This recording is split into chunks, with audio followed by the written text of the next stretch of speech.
My mother-in-law's charity raised $12 million for sick children. Her face was on the side of city buses.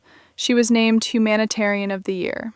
She gave speeches at black tie galas where the wealthiest people in the state wept and reached for their checkbooks. For 2 years, I volunteered at her foundation, answering phones and stuffing envelopes and believing, like everyone else, that I was part of something holy. Then, one afternoon, alone in the back office, I opened a filing cabinet looking for envelopes and found a second set of financial records, the real ones. And what those numbers showed me was that of the $12 million raised in the name of children with cancer, less than $400,000 had ever reached a single sick child. The rest had gone to a woman who wore pearls to fundraisers and cried on cue, my mother-in-law.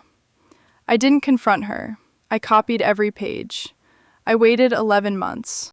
And then, at her own annual gala, in front of 400 donors, 3 news cameras, and the mayor of the city, I walked up to the microphone she had just stepped away from, and I told the truth. My name is Grace Whitman. I am 33 years old. I live in Charlotte, North Carolina, where I work as an elementary school teacher. Which is to say, I have spent my entire adult life in the company of children and have built my whole sense of self around the simple conviction that the smallest, most vulnerable people in the world deserve to be protected. That conviction is the reason I married into the family I married into. The reason I gave 2 years of my free time to a lie. And ultimately, the reason I burned that lie to the ground. My mother-in-law is Eleanor Prescott. If you live in the Carolinas, you may know the name. Eleanor was, until quite recently, one of the most celebrated philanthropists in the state. The founder and chairwoman of the Prescott Children's Hope Foundation, an organization that, according to its own glossy materials, existed to fund treatment, research, and family support for children battling pediatric cancer. Eleanor was on television. Eleanor was in the newspaper. Eleanor stood at podiums in ballrooms and described, in a trembling, dignified voice, the dying children she had supposedly held in her arms, the families she had supposedly saved from financial ruin, the research breakthroughs her donors had supposedly made possible. She was magnificent. She was beloved. And she was, I would come to learn, one of the most cold-blooded thieves I have ever encountered. A woman who had discovered that the most profitable thing in the world to steal is other people's compassion. Let me tell you how I came to love her, how I came to see through her, and how I came to destroy her. I met my husband David 8 years ago. David is Eleanor's only son. He is a good man, gentle, and a little anxious, the kind of person who grew up in the shadow of a domineering parent and learned early to keep the peace by never asking hard questions. When David first brought me to meet his mother, I was overwhelmed. Eleanor lived in a sprawling estate in the affluent Myers Park neighborhood, a house full of antique furniture and oil paintings and the quiet hum of inherited wealth. She greeted me warmly, took both my hands in hers, looked into my eyes, and told me that anyone David loved was already family to her. She was, in that first meeting, everything I had ever wanted a mother to be. My own mother had died when I was 19, and there was a hole in me shaped exactly like a warm, wise, maternal woman. And Eleanor stepped into it as if she had been measuring the dimensions her whole life. Looking back, I understand that this was not an accident.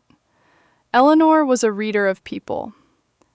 She understood instantly what I lacked, and she supplied it, lavishly, because a daughter-in-law who adored her was a daughter-in-law who would never look too closely. She gave me the mother I had lost, and in exchange, without either of us ever saying it aloud, I gave her my trust. It was the same trade she made with every donor who ever wrote her a check. She found the tender, grieving, hopeful place in a person, and she pressed on it until the money came out. David and I married.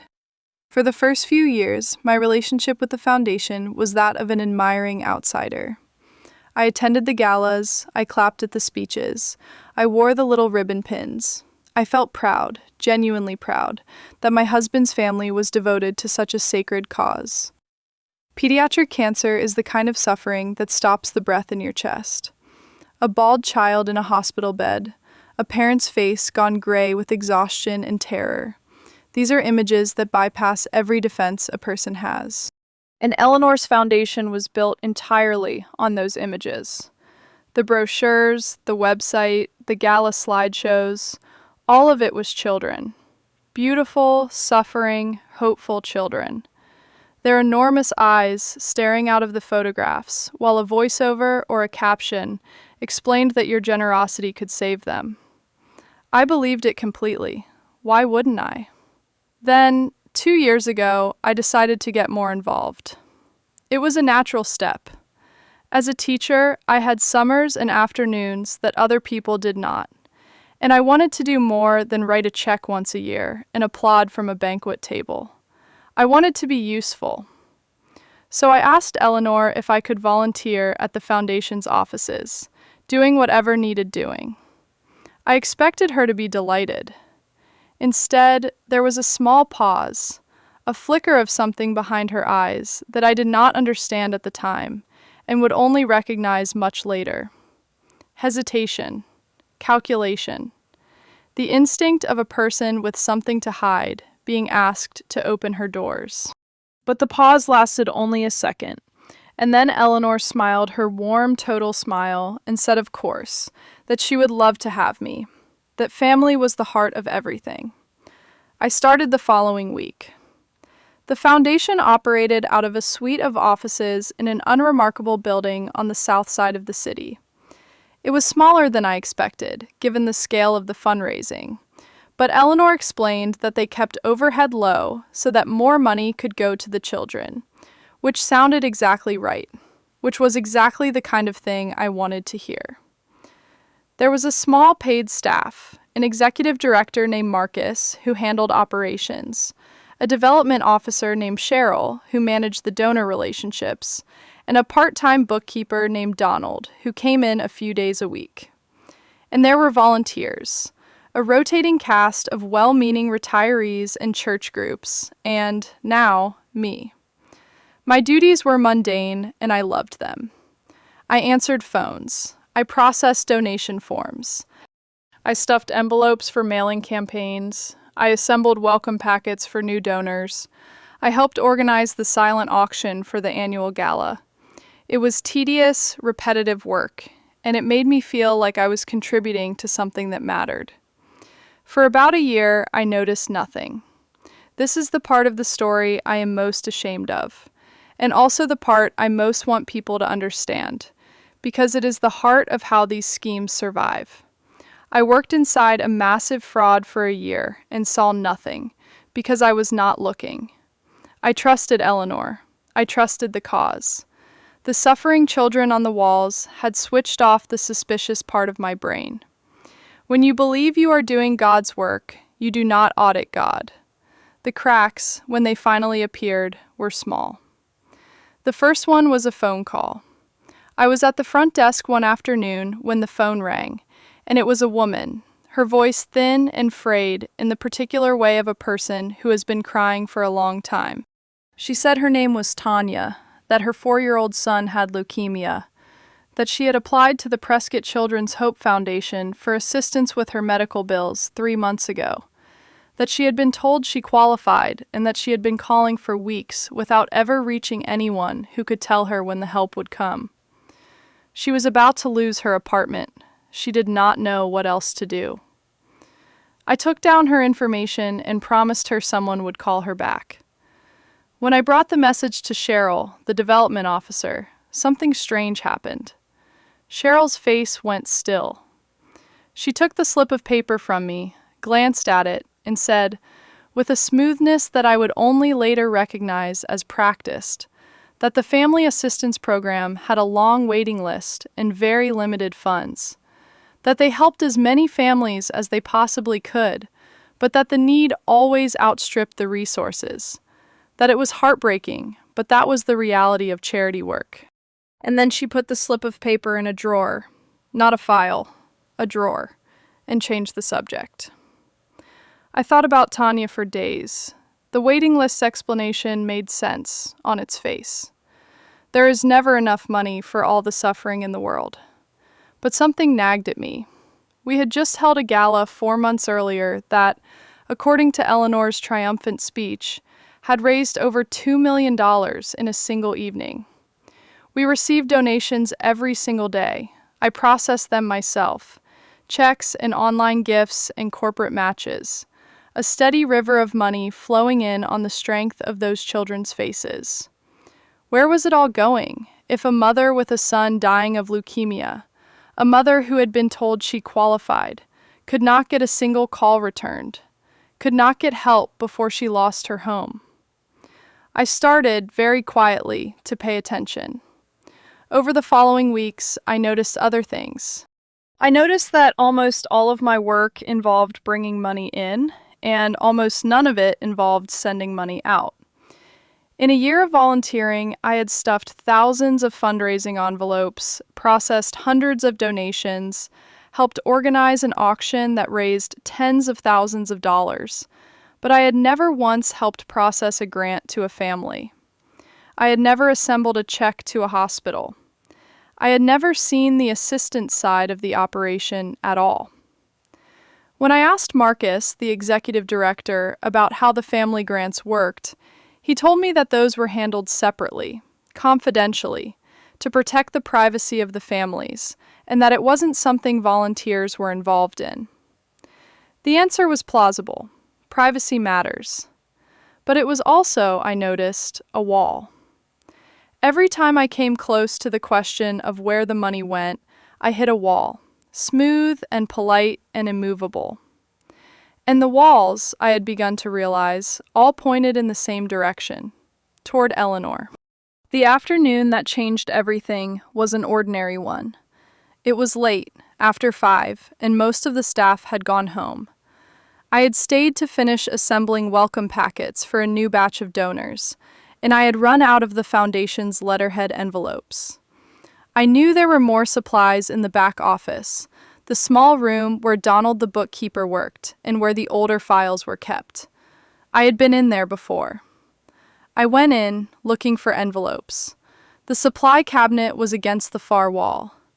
But next to it was a filing cabinet, an old metal 4-drawer model. In the bottom drawer was slightly open, just an inch, the way a drawer is when it has not quite caught its latch. I would not have thought anything of it, except that, as I crouched to reach the supply cabinet, I saw, through that 1-inch gap, the edge of a folder labeled in Donald's handwriting. And the label said something that did not match anything I understood about the foundation. It said, "Actuals, internal only, do not distribute." Actuals. I am a teacher, not an accountant, but I had spent a year inside a nonprofit, and I had learned a few things. And one of the things I had learned was that the word actuals refers to the real numbers, as opposed to the projected or budgeted or reported numbers. The reported numbers were the ones in the glossy annual report Eleanor mailed to every donor. The pie chart showing that 87 cents of every dollar went directly to the children. If there was a separate, internal, do not distribute folder labeled actuals, then there were 2 sets of numbers. The ones we showed the world, and the ones that were true. I want to tell you that I hesitated, that I wrestled with my conscience, that I respected the privacy of the closed drawer. I did not. I had Tanya's frayed voice in my head, and her dying son, in the drawer where Cheryl had buried her plea. I pulled the drawer open, and I took out the folder, and I sat down on the floor of that back office, and I read. And the floor seemed to tilt beneath me. The folder contained the real financial records of the Prescott Children's Hope Foundation, going back several years. And the picture they painted was so far from the public picture, so grotesquely far, that at first I could not make my mind accept it. The numbers in the public annual report said that the foundation spent the vast majority of its revenue on program services, the direct work of helping children. The actuals told a completely different story. Of every dollar that came in, the overwhelming majority went to two categories that were labeled in the internal documents in ways designed to be unremarkable: management in general, consulting fees, professional services, administrative compensation. And when I followed those bland categories to their destinations, in the supporting documents tucked behind the summary pages, they led, again and again, to the same place, to Eleanor. To a management company that, I would later confirm, Eleanor personally owned, which billed the foundation enormous monthly consulting fees. To Eleanor's salary as chairwoman, a salary many times larger than what she claimed publicly. A salary larger than the CEOs of legitimate charities 10 times the foundation's size. To reimbursements, travel, a leased luxury vehicle, meals, a clothing allowance described as gala and public appearance expenses. The estate in Myers Park, I would learn, was partially paid for by the foundation, classified as a venue for donor cultivation events. The river of money that flowed in on the strength of dying children's faces did not flow out to dying children. It flowed to Eleanor and to the lifestyle that made her appear to be exactly the kind of grand, generous, untouchable woman that donors wanted to believe in. Over the period covered by the documents, the foundation had raised approximately $12 million, and the amount that had actually reached children, the family assistance grants, the hospital donations, the research contributions, the entire ostensible purpose of the foundation's existence, totaled less than $400,000. Less than $400,000 out of $12 million. Roughly 3 cents of every dollar. The other 97 cents had been consumed by the machinery of the woman who cried so beautifully at the podium. I sat on that floor for a long time. I thought about Tanya. I thought about her son. I thought about all the Tanyas, the hundreds or thousands of families who had seen those brochures, who had reached out in their most desperate hour, believing that here, finally, was someone who would help, and who had been put on a waiting list that was not a list of available resources, but a list of inconvenient witnesses. I thought about the donors, the people I had watched weep at galas and reach for their checkbooks, ordinary kind people and wealthy generous people alike, all of them giving from the best part of themselves, all of them robbed.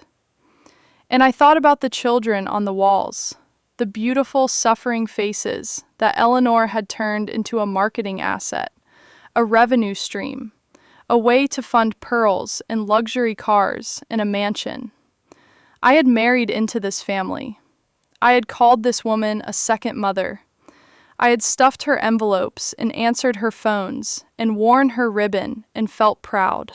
And the whole time I had been a small, unwitting gear in a machine built to steal compassion and convert it into money. I want to describe what I felt sitting on that floor, because it was not what I expected. I expected rage, and the rage came later, in waves, for months. But in that first moment, what I felt was grief. A deep, disorienting grief, as if someone had died. And in a sense, someone had. The Eleanor I had loved, the second mother who had stepped into the wound my own mother's death had left, the warm, wise woman who had taken my hands and called me family. That woman had never existed. She was a costume worn by a predator.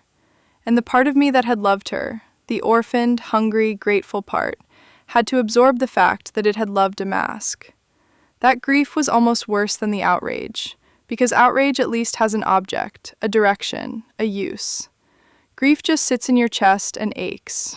I sat on that cold tile floor, and I mourned a woman who had never been real, while the real woman's crimes glowed up at me from the pages in my lap. I think a different person in that moment might have done a different thing.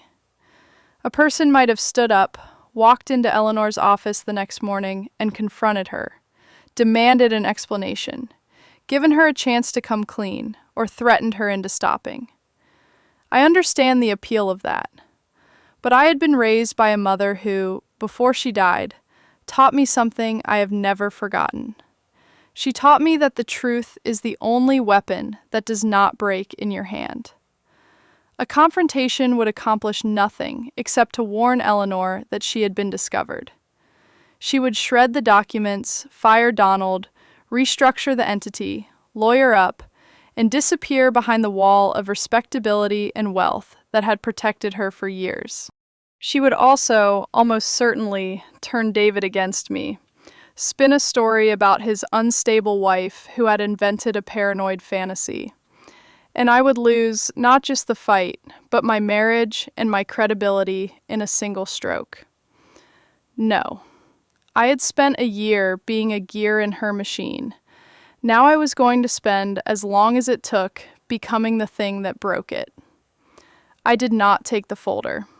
That would have been theft, and it would have alerted them the moment it was missed. Instead, I did something more patient. I photographed every page with my phone, methodically, in good light, making sure each number and label was legible. It took nearly an hour. Then I returned the folder to its place, nudged the drawer back to its 1-inch gap, took my envelopes, and went home. That night, after David was asleep, I uploaded the photographs to a private, encrypted cloud account that I created for this purpose alone. And then I began, very quietly, to build a case. I knew I could not do it on my own. I am a teacher. I understood that what I had found was damning, but I did not understand the law, and I did not understand forensic accounting. And I knew that a charity of this size, with a founder this connected, would not fall to a stack of cell phone photos and a school teacher's outrage. I needed help, and I needed it from people who could not be reached by Eleanor's influence. The first person I went to was not a lawyer and not the police. It was a man named Raymond Foster, a forensic accountant who had spoken at a financial literacy workshop my school had hosted the previous year. I remembered him because he had told a story during his talk about a charity fraud he had helped uncover, and the quiet anger in his voice when he described it had stayed with me. I looked him up, I called his office, and I told him, carefully, that I had reason to believe a prominent local charity was misusing donor funds, and that I had documentation. He agreed to meet me. When I showed Raymond the photographs, he went very quiet. He scrolled through them slowly, his expression hardening with each page. When he finished, he set the phone down and said, "Miss Whitman, in 20 years of doing this work, I have rarely seen something this clean and this brazen. If these documents are authentic, this is one of the most significant charity fraud cases I have ever seen in this state. You did the right thing not confronting them. Now we have to do the next part right, or she walks." Raymond explained the landscape to me. Charity fraud, he said, sits at the intersection of several authorities. State charity regulators, who oversee nonprofit registration and solicitation. The state attorney general, who has the power to investigate and prosecute the misuse of charitable assets. The IRS, because a nonprofit that enriches its insiders is committing tax fraud, what is called private enormement, a serious violation of the rules that grant a charity its tax-exempt status. And potentially the FBI and federal prosecutors, because raising $12 million through interstate mail and online solicitation while lying about where the money goes is, quite simply, wire and mail fraud on a massive scale. The same crimes, Raymond noted, that send investment scammers to prison. The fact that the victims were donors and the bait was sick children did not make it less of a fraud. It made it more of one. But Raymond also warned me, gently, about what I was facing. Eleanor Prescott was not a fly-by-night scammer operating out of a strip mall. She was a wealthy, established, deeply networked figure with connections to politicians, business leaders, and media. She had spent decades building a fortress of reputation.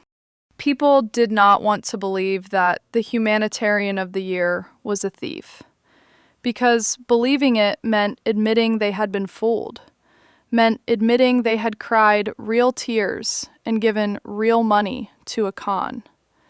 The psychological resistance, Raymond said, would be enormous. We could not simply accuse her.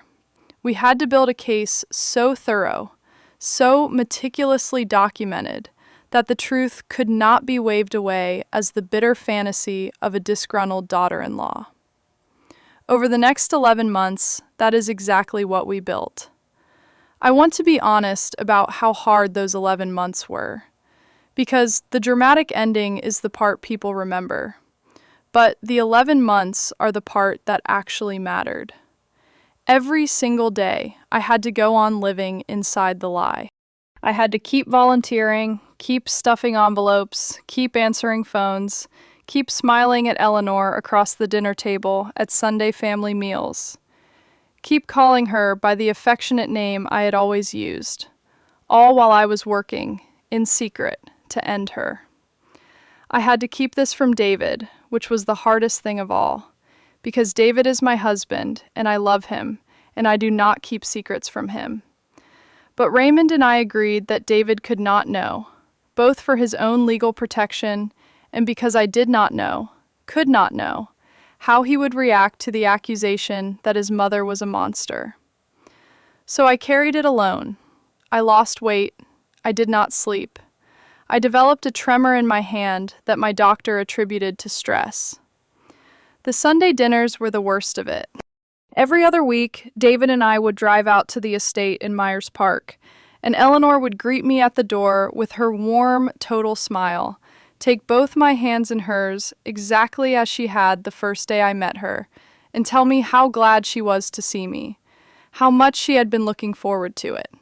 And I would smile back and embrace her, and sit at her table and eat the food her staff had prepared, and listen to her talk about her work, about the children, about the latest grateful family, while I knew, with absolute documentary certainty, that every word was a performance, and that I was in the slow, patient process of sending her to prison. There were nights I almost could not do it. There were nights I sat in her dining room, under the oil paintings partly paid for with stolen compassion, and felt physically ill, and had to excuse myself to the bathroom to breathe.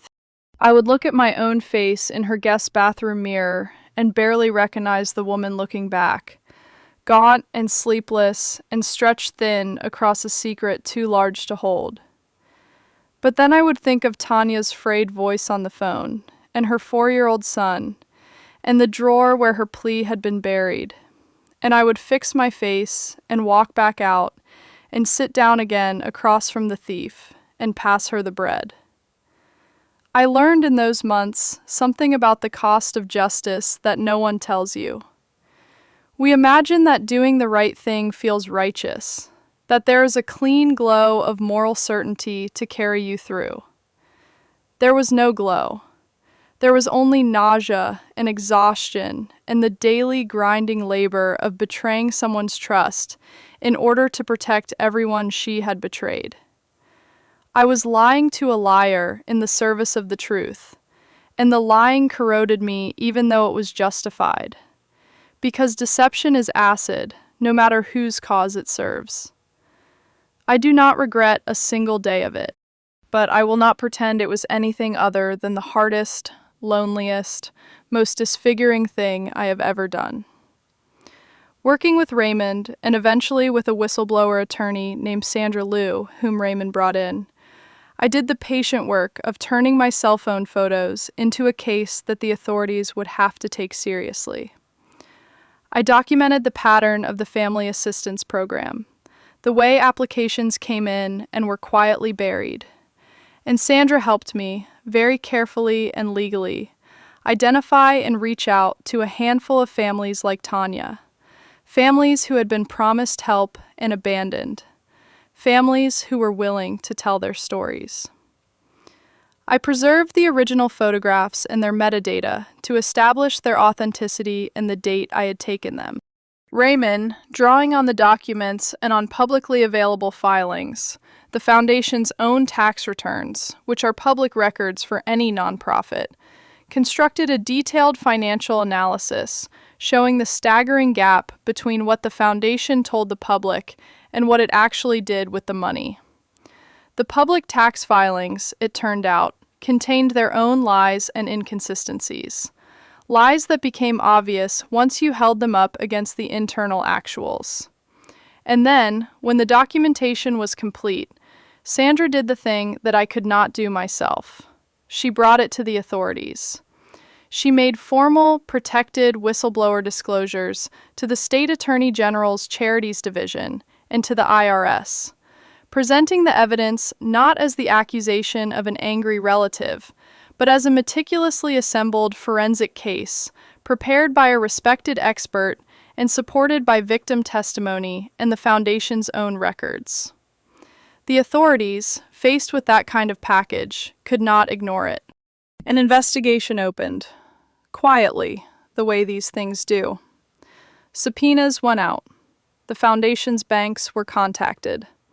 Donald, the bookkeeper, faced with investigators and the prospect of going down for someone else's crime, did what bookkeepers in these situations almost always do.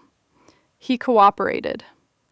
He had the second set of books because he had been ordered to keep them, and he was more than willing to explain, in detail, who had given that order.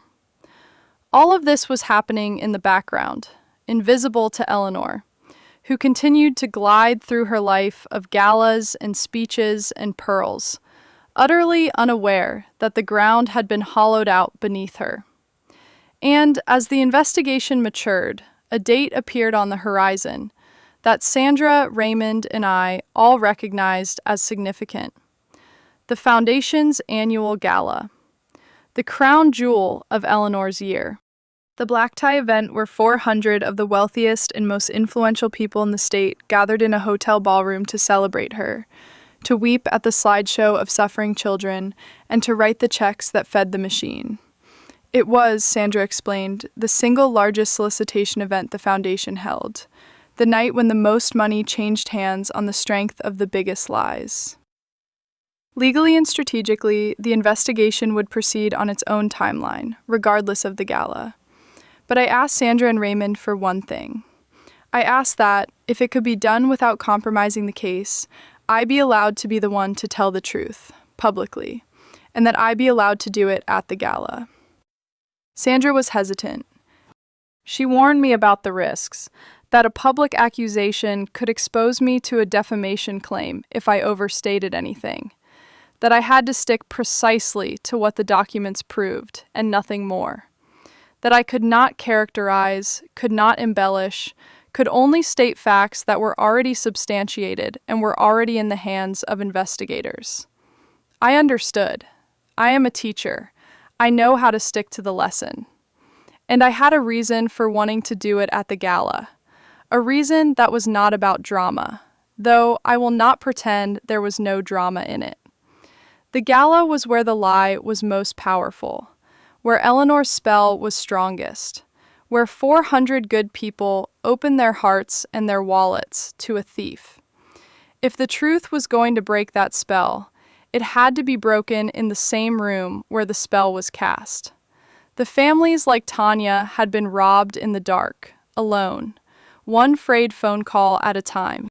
The reckoning, I felt, should happen in the light, in front of everyone, in the very temple where the false god was worshipped. The gala was held in the grand ballroom of a downtown hotel. I attended, as I always did, as a member of the family, in a long dark dress on David's arm. David, who still knew nothing, was relaxed and happy that evening, proud of his mother, glad to see me, as he thought, finally enjoying a Foundation event after months of seeming so tense and withdrawn. I held his hand, and I felt the weight of what was coming, for him most of all, and I made a silent promise to him that whatever happened tonight, I would spend the rest of our lives helping him carry it. The room was magnificent. Crystal chandeliers, white roses on every table, a string quartet, 400 people in tuxedos and gowns. The mayor was there. Local news cameras were there because the gala was always covered.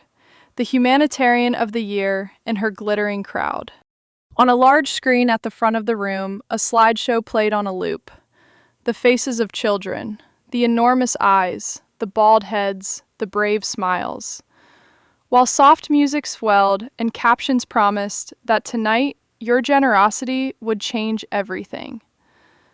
The dinner was served, the wine flowed, and then, as it always did, the program began. And Eleanor took the stage. She was luminous. I have to give her that, even now. In a silver gown, her hair perfect, her pearls catching the light, she stood at the podium, and she did the thing she did better than anyone I have ever seen. She told a story about a child. A little girl, she said, named Sophie, who had been diagnosed with a rare and aggressive cancer, whose family had nowhere to turn, and who, because of the people in this very room, because of their boundless generosity, had received the treatment that saved her life. Eleanor's voice broke at exactly the right moment. A tear, perfectly placed, traced down her cheek. The room was utterly silent. 400 people leaning forward, hearts open. And when she finished, when she said that this was what their love made possible, the applause was thunderous, and people were dabbing their eyes. And I watched a man 2 tables over take out his checkbook before the clapping had even stopped. I do not know if Sophie was real. I suspect she was not, or that if she was, the foundation had nothing to do with saving her.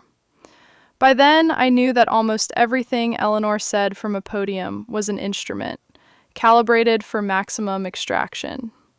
But it did not matter, because I had spent 11 months making sure that the truth in my hands was heavier than any story she could tell. Eleanor finished her remarks. The applause crested and began to fade. The master of ceremonies prepared to introduce the live auction, the part of the evening where the real money moved. And in the small gap between Eleanor stepping back from the podium and the next speaker stepping up, I stood. I had cleared it with Sandra. I had cleared it with the investigators, who had confirmed that the case was already in motion and that my speaking the documented truth, carefully, would not compromise it. I had a single sheet of paper in my hand, prepared with Sandra, containing only facts that the evidence established. I walked to the stage. People turned to look at me, mildly curious. The daughter-in-law, perhaps a planned part of the program. Eleanor, still near the podium, smiled at me, a flicker of confusion behind her eyes, but the public warmth never wavering. I reached the microphone. I looked out at 400 faces, and I began to speak. Good evening. My name is Grace Whitman. I am Eleanor Prescott's daughter-in-law, and for the past 2 years, I have been a volunteer at the Prescott Children's Hope Foundation. I need to share something with you tonight, and I'm going to stick only to facts that are documented and that are, as of this moment, in the hands of the State Attorney General and the Internal Revenue Service. The room shifted, a ripple of confusion. Eleanor's smile froze. Over the past several years, I said, my voice steadier than I had any right to expect. This foundation has raised approximately $12 million from people like you, in the name of children with cancer. According to the foundation's own internal financial records, less than $400,000 of that money ever reached a sick child or a family in need. The rest, more than $11 million, the overwhelming majority of every dollar you have given, went to management fees, consulting payments, salary, and personal expenses controlled by one person. I did not say her name. I did not have to. The whole room had turned, as one, to look at Eleanor. There are families, I went on, and now my voice did shake, but I let it, who were told by this foundation that they qualified for help. Families with dying children, who were placed on a waiting list and never called back, while the money they were promised paid for luxury cars and a private lifestyle. I have seen the records, so have investigators. There is now an active investigation by state and federal authorities into where this money has truly gone. For a moment, the ballroom was so silent I could hear the string quartet's music still playing faintly from a corner, absurdly, as if nothing were happening. And then Eleanor lunged for the microphone. "This is a lie," she said, her voice no longer warm, no longer trembling with practiced compassion, but sharp, furious, the real voice underneath the performance. "This woman is unwell. She is my son's wife, and she is mentally ill, and she is making a scene at a charity event. Security. Where is security? Get her off the stage." But here is the thing about a room full of intelligent people who have just been told they might be victims. They do not look at the accused. They look at her face. And Eleanor, in her fury, in her panic, made the mistake that the guilty always make. She attacked the messenger instead of the message. She did not say, "Let me show you the books." She did not say, "Every dollar is accounted for, and I can prove it." She said, "This woman is crazy. Get her off the stage." And 400 people who had spent their lives reading rooms saw, in that instant, the cold thing behind the pearls. I had one more sentence, and I delivered it to the room, not to her. "You do not have to believe me," I said. "The records exist. The investigation is real. Ask to see the audited financials. Ask where your money went. You are allowed to ask. The children deserved better than this, and so do you." Then I set down the single sheet of paper and I stepped away from the microphone. The aftermath was chaos, and then it was history. The news cameras, which had come to film a celebration, filmed instead the Humanitarian of the Year screaming for security while her daughter-in-law calmly named an $11 million fraud. The footage was on the 11 o'clock news. By morning, it was everywhere. The donors, far from rejecting my accusation, did exactly what I had asked. They began to demand answers, to demand audits, to call the Attorney General's office, which now had 400 wealthy, furious, formerly devoted supporters, insisting that the investigation already underway be pursued to the end. The fortress of reputation that Eleanor had spent decades building did not just crack. It collapsed all at once. Because reputation is a kind of belief, and belief, once broken, breaks completely. The investigation that Sandra and Raymond and I had quietly seeded came into the open and moved with the force of a landslide. The internal records, the actuals, were now in the hands of the authorities, corroborated by Donald's testimony, by the Foundation's own public tax filings, by the bank records pulled under subpoena, and by the testimony of families who had been promised help and abandoned. Eleanor Prescott was charged. The charges were extensive.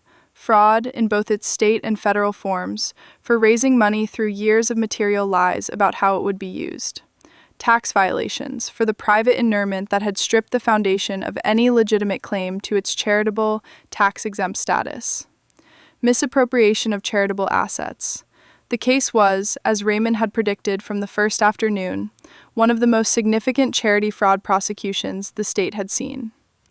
Faced with the overwhelming weight of her own records and her own bookkeeper's cooperation, Eleanor's lawyers fought and delayed and ultimately negotiated, because there was no defense to the numbers. She was convicted.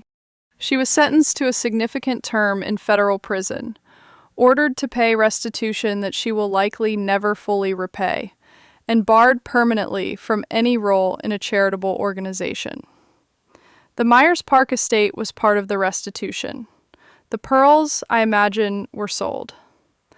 The woman who had cried so beautifully about other people's suffering would now have some real suffering of her own to contemplate, in a place without chandeliers. The Prescott Children's Hope Foundation was dissolved. What assets remained were directed, under the supervision of the court, toward legitimate pediatric cancer organizations, real ones, with real audited financials and real children helped. It was a fraction of what should have existed. $11 million of compassion had been poured into the sand. But the few 100,000 that could be recovered at least finally went where the donors had always intended. I want to tell you about David because his is the part of this story that has no clean ending. When I stood up at that gala, I detonated my husband's entire understanding of his own mother and his own life, in public, on the news, without warning him.